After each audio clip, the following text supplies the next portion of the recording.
We have a long and complicated history with the property market here in the country, and it's not changing anytime soon. Housing was one of the widely debated topics in the run-up to last week's election, and it's clearly one of the biggest issues for everybody in the country. So what is the state of the market in 2020, and are prices set to dip this year?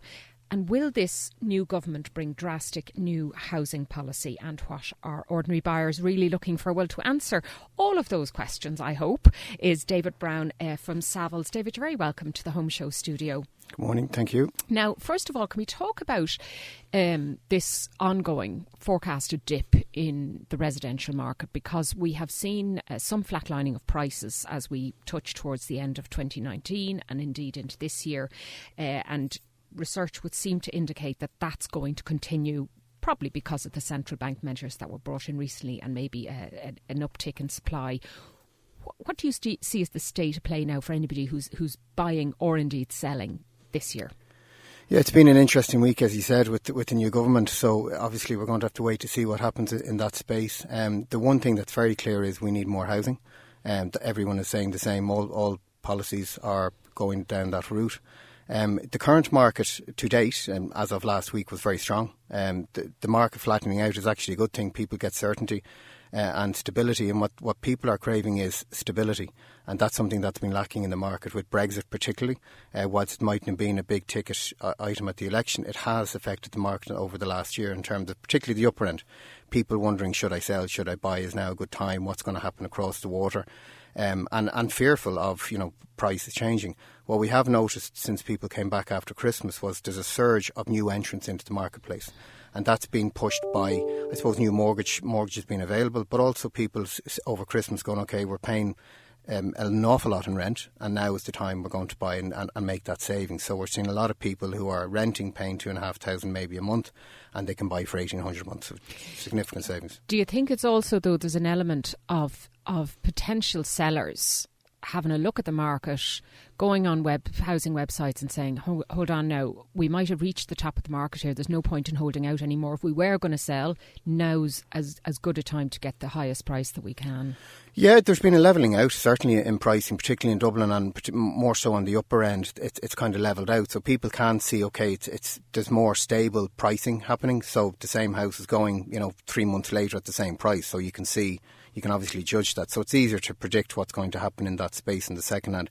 What you're really noticing in a lot of the older houses is the amount of work that needs to be done to them. So there's a big drive to the new homes and obviously that's our speciality in the new homes area. But what's happening in the resales places, people are bidding.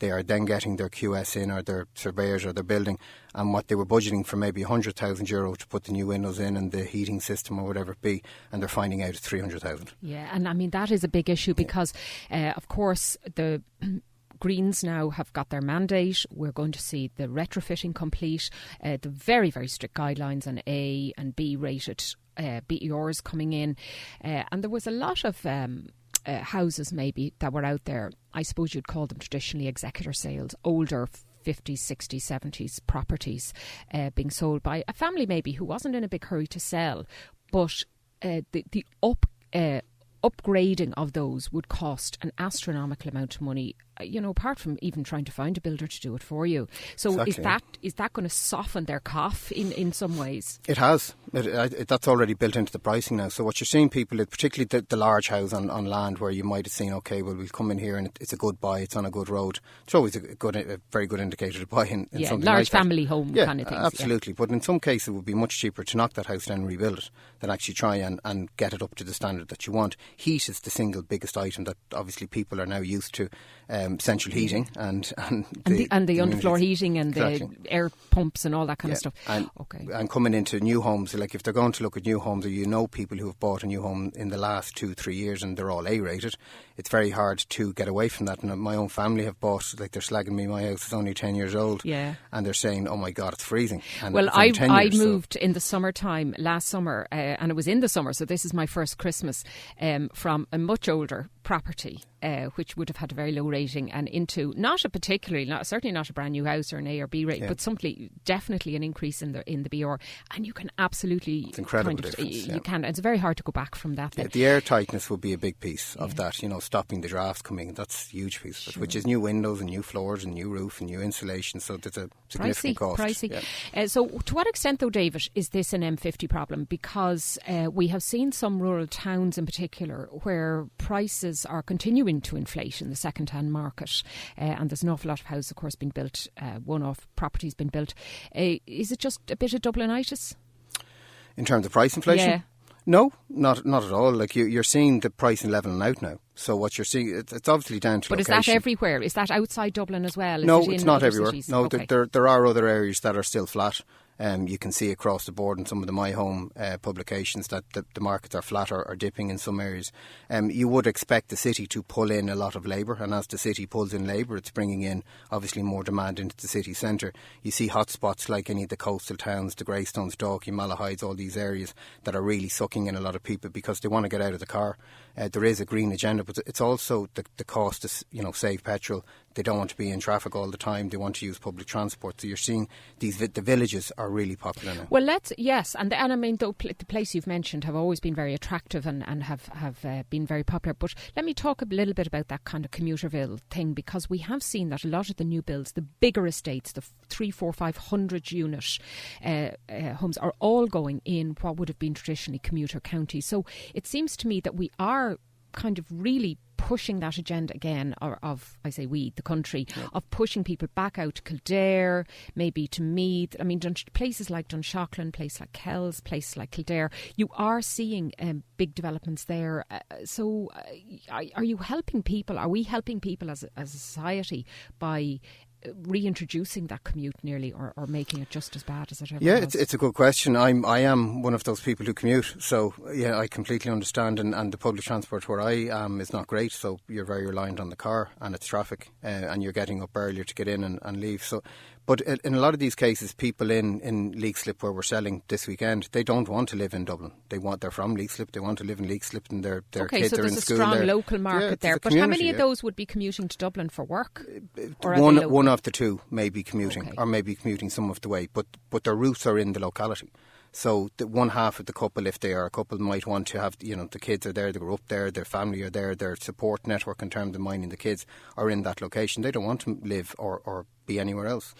Now, we mentioned at the top of the item there the possibility of a new government. At the moment, we don't have a government in place, but there are talks ongoing. But it seems that no matter what arrangement is arrived at, it will be a far left-leaning government than we have had up to now. What policies do you see coming in that would materially affect the property market? I mean, I'm thinking of things like the rent freeze, which seems to be a red line issue, certainly as far as Sinn Féin are concerned, and this whole issue of public housing, building this Vienna model of housing that we've talked about on the show before. Yeah, it's obviously at this point really hard to see where this is going to go. We need to know who's going into government and then see their policies. There's going to be negotiation, so there will have to be, it appears, softening on either side to come to a common ground. What's really clear is we need to get to that common ground quickly. We need to know where we're going. Uncertainty kills new homes. It kills construction and development. So we need to have clarity in terms of where we're going so that this can all start going in the right direction. Everyone wants the same thing. We want more homes, whether that be rental stock, new homes being built, student housing, whatever's required by the population, it needs to be built. But do you think it would be a bad thing altogether if there was a rent freeze brought in? Sinn Féin are talking about a 3-year rent freeze. Would you see landlords exiting the market, or maybe the buy-to-rent model changing because of that? Yeah, it could change. It's hard to see. Like the rents are all, if when markets are left alone, they tend to do what they're going to do anyway. And what you can see in the trends already is rents are already levelling out. So if the market was left alone because of affordability, they're levelling out. Rather than even having to freeze them at this level, they may do their own thing in terms of supply and demand. As you put on more supply into the rental sector, there's going to be more choice for people who are renting, and if they've more choice, then they can obviously go elsewhere and the rents can soften. Because even if the landlords are encouraged to exit the market with the rent cap, they can sell, and then that creates supply in a different area anyway. Yeah. All right, okay. And in terms of the type of housing that we're building, we're talking about 100,000 houses being built. I we haven't yet any clarity on where we're going to get the builders to do all that. That's a big problem. I think you're finding even in the developments that Savills are selling at the moment that, you know, they are taking a long time to build, to try and find the workers that absolutely. are there. And this is the biggest problem, and I suppose the frustration from when we're listening to a lot of the politicians as such. Like, this takes time. It's construction. It's physically going to take a long time to deliver all of this stock. Whether it's 10,000, 20,000 or 100,000, it's going to take time. And we have to be patient. Obviously, it's moving in the right direction. And there's a lot more stock coming, and it is predominantly Greater Dublin area and Dublin focused in this area because of viability. So whether the Part 5 increases or there's more social housing as part of it, it has to be viable. So whatever it is, it has to be viable. Whether it's Sinn Féin or Fianna Fáil or Fine Gael, whatever that happens to be, the coalition or the government, it has to be viable or it won't happen. And in terms of well, there's one thing about it being viable, by which I presume you mean profitable for the developer, but at the other hand, you know, we have this push towards a different type of housing model. Is it your experience, David, in Savills, that people still favour the 3-bed semi with the front and back garden, or are they moving much more now to apartment living, duplexes, terraces, or where is that? Where is that? There is a move. You can see the trends now starting. There's one scheme that we're involved in with Park Developments in Clay Farm in Dublin 18. There's a Lewis right at the entrance gates, and unusually the Park Developments have decided to break up the block and sell it individually to owner-occupiers who are predominantly first-time buyers, availing of the Lewis on the door and working in Sandyford, for argument's sake. We've had 66 sales since October, which is really unusual in this space. And they are all buying apartments. What they want is the A rating, they want the energy, they want the location, and they want the new build. They also want the Help to Buy and avail of that because it's very difficult for them to save the 10% deposit if they're paying $2,500 in rent. So the reduced deposit, they can obviously buy into new homes. So what you're saying is that where supports are put in place and where the model is left dictate for itself, it does work. It's just the supply has been lacking up to now. Yeah. Most of the supply has gone into the PRS sector. So most of the apartments that were built and that may have gone down the route of break-up and sold to individual buyers has gone to the PRS sector. And PRS? Private rental sector. So they would have been bought by funds and sold in one lot, and they would be let out as opposed to being sold to individuals. And in many cases, because it's worth more to do that than to break it up and sell it. So in some of these schemes, depending on location and the block that you're building, it mightn't be viable to build it because of the cost of construction and break it up. Yeah, and also getting the finance. I mean, I know some of these funds are completely self-financing and that's fine, but for smaller developers who are borrowing to build, it's very, very difficult to do that to any great extent, certainly with apartments, because you have to build the whole block before you can sell one apartment, and that's really, really hard. So is it best then that model left to those funds, which come in for terrible opprobrium, and maybe rightly so in terms of their tax contribution and all that kind of thing, and let smaller developers then look after the kind of the housing estates traditionally? Yeah, we need both. We need all of it to work together. We need the rental stock in the right locations, and we need the build-to-sell stock in other locations as well. And in some sites, we need both happening in the same area, in the same location, because people want choice.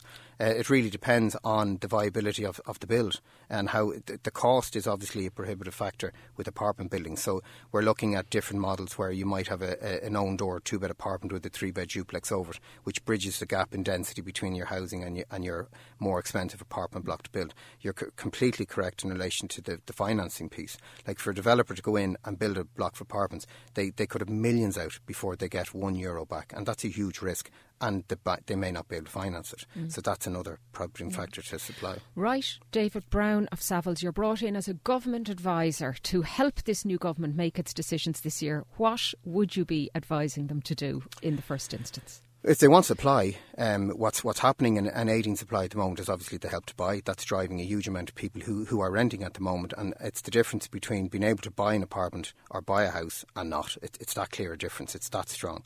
The main thing we want, no matter who's going to go in, is clarity. We need to know quickly where we're going. The longer the procrastination or the negotiations go on, the longer the delay, and the longer the delay, people are not going to build or buy new sites or break ground. And that's going to really frustrate the agenda, which is trying to get more stock out.